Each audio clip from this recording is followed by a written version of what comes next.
Hello everyone, स्वागत करता हूं आप सभी का पीयू द ऑक्सफोर्ड ऑफिस के इस यूट्यूब चैनल पर जो देता है पटना यूनिवर्सिटी से रिलेटेड सभी अपडेट्स आपको सबसे पहले। अगर चैनल पर नए हैं तो चैनल को सब्सक्राइब कर लीजिए और नोटिफिकेशन पे ऑल प्रेस कर लीजिए ताकि Patna university as well as other university से रिलेटेड सभी अपडेट्स आपको मिल सके सबसे पहले। साथ ही साथ हमारा टेलीग्राम चैनल आप ज्वाइन कर सकते हैं। यहाँ पर आपको सिलेबस के पीडीएफ्स और हर अपडेट सबसे पहले मिलेगी। ये दोनों पर्सनल व्हाट्सएप नंबर है, किसी भी पर्सनल क्वेरी या कंफ्यूजन के लिए आप इन दोनों में से किसी भी पर्सनल व्हाट्सएप नंबर पर मैसेज कर सकते हैं and will try to respond within few hours.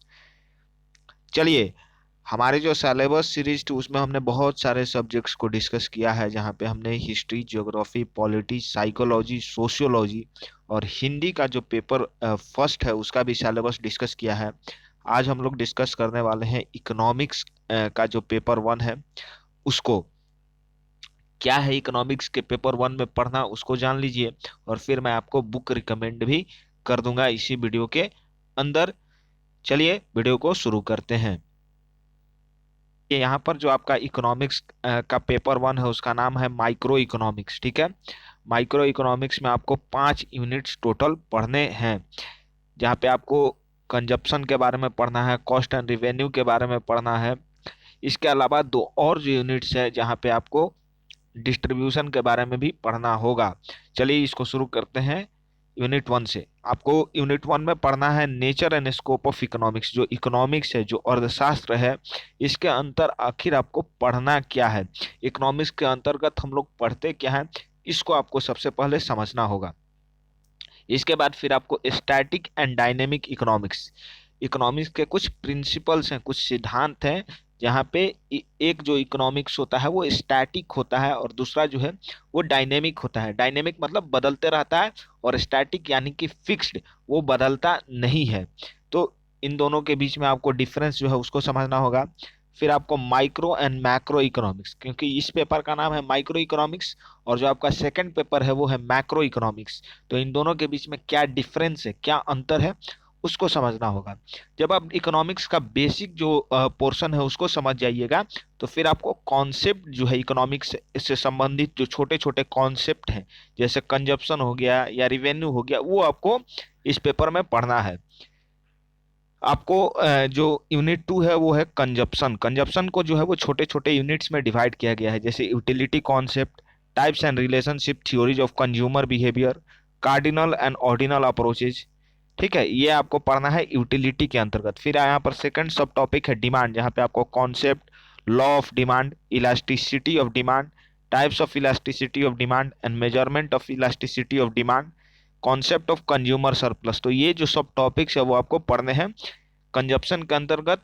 दो सब टॉपिक्स है, पहला यूटिलिटी, दूसरा है डिमांड, और इनमें जो छोटे छोटे सब टॉपिक्स हैं उनको आपको पढ़ना होगा यूनिट टू में। फिर यहाँ पर आपका आता है यूनिट थ्री। इसको तीन पार्ट में डिवाइड किया गया। पहला तो है type of concept and type of cost, दूसरा है रिवेन्यू और तीसरा है supply. Concept and types of cost, इसमें आपको पढ़ना है शॉर्ट रन कॉस्ट कर्व, फिर long run cost curve and their relationship, उनका रिलेशनशिप कैसा है एक दूसरे से। फिर आपको रिवेन्यू के बारे में पढ़ना है, कर जिसे बोलते हैं हम, टैक्स। ठीक है, कितने प्रकार के रिवेन्यू होते हैं। अभी आपने जीएसटी का नाम सुना होगा, सर्विस टैक्स, ठीक है, एक्सरसाइज टैक्स, कस्टम टैक्स, इन सभी के बारे में फिर आपको यहाँ पर धीरे धीरे समझना होगा। Relationship between revenue curves in production.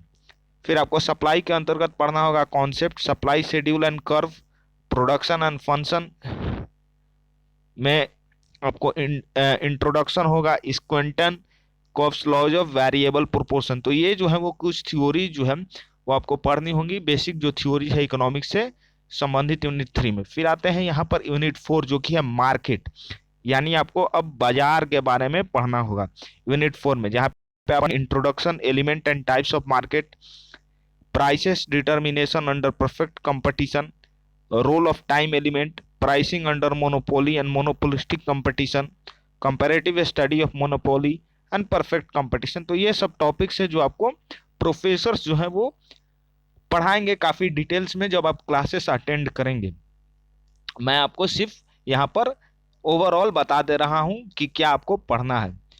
फिर आपको यहाँ पर जो टॉपिक 5 है वो है डिस्ट्रीब्यूशन, जहाँ पे आपको सिर्फ और सिर्फ थ्योरीज पढ़नी है डिस्ट्रीब्यूशन से संबंधित, जैसे theories of distribution, marginal productivity theory and modern theory, rent की थ्योरी जो है रिकार्डो एंड मॉडर्न थ्योरी, फिर वेज की theory, demand and supply theory, collective bargaining and wage determination interest, ये आपको पढ़ना है। फिर classical and Keynesian theory, profit Knight's and यहाँ पर स्कम्पेंटेरियन थ्योरी पेज की ये थ्योरी है। तो अलग अलग जो थ्योरी जो है यहाँ पर दी गई है इकोनॉमिक्स के द्वारा, जो अलग अलग अर्थशास्त्री हैं वो आपको पढ़ना है डिस्ट्रीब्यूशन से संबंधित। तो ये यहाँ पर ओवरऑल सिलेबस है इकोनॉमिक्स का।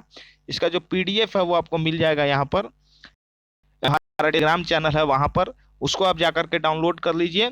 बाकी वीडियो पसंद आई हो तो वीडियो को लाइक कीजिएगा, चैनल को सब्सक्राइब कीजिएगा। बहुत बहुत धन्यवाद।